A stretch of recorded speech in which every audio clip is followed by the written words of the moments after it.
Hey everyone, I'm Maheen, and welcome to today's video game analysis.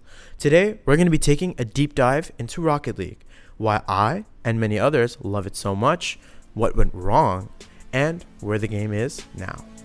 This is Rocket League!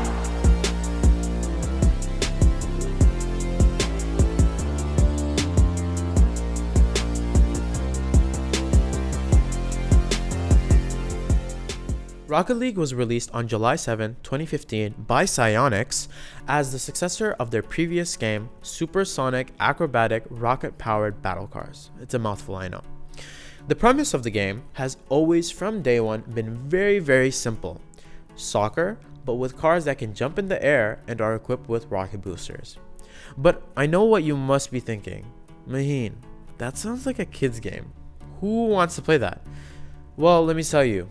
The truth is, underneath the surface, Rocket League is a sport in and of itself. Similar to how soccer players use many different skill tricks in order to control the ball, the game features intricate mechanics that reflect this.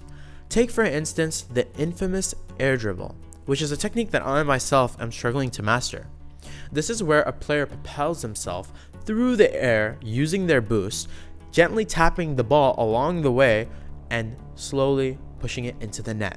Techniques like this are extremely difficult to master, which contribute to the game's high skill ceiling. And where there is a high skill ceiling, there is a very active esports and competitive scene. I would say that half of Rocket League's identity is in its ranked game modes and its esports tournaments, which have directly affected the game's culture and deemed the game as more than just something for children. The other half of the game's identity? Player customization. Players can select between a variety of different car bodies, decals, tires, you name it. Even the sound of the car's engine, somehow. Players can obtain these collectibles by purchasing them from the item shop, by leveling up to receive loot boxes, or by trading with other players slowly up and up until they finally are able to trade and get the thing that they want. But if Rocket League is truly as great as it sounds, what went wrong? Well, I haven't been completely honest with you. There hasn't been a trading system for the past 2 years.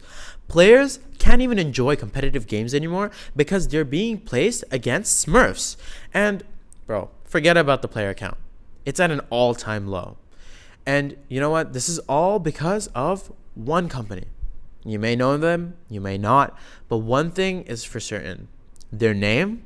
Epic Games. So, Epic acquired Psyonix in 2019 for an undisclosed amount, shifting the management of Rocket League drastically.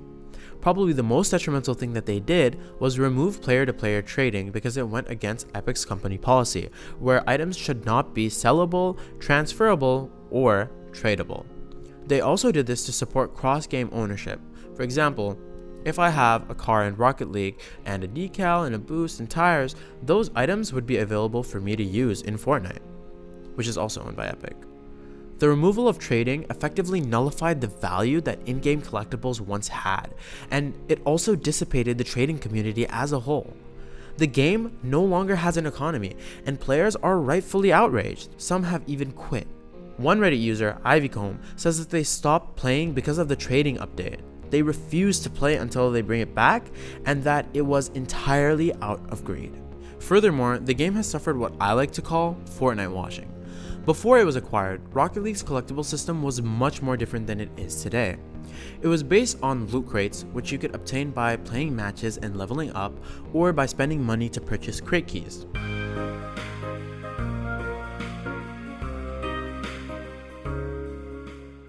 While you can still get them today by leveling up, Epic Games had to remove the ability to purchase keys because of legal concerns, since many places around the world were banning digital loot boxes due to their resemblance of gambling.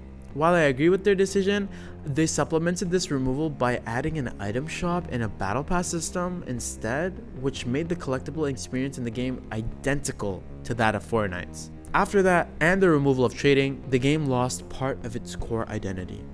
That being said, one part of the game's core identity has stayed consistent: its gameplay.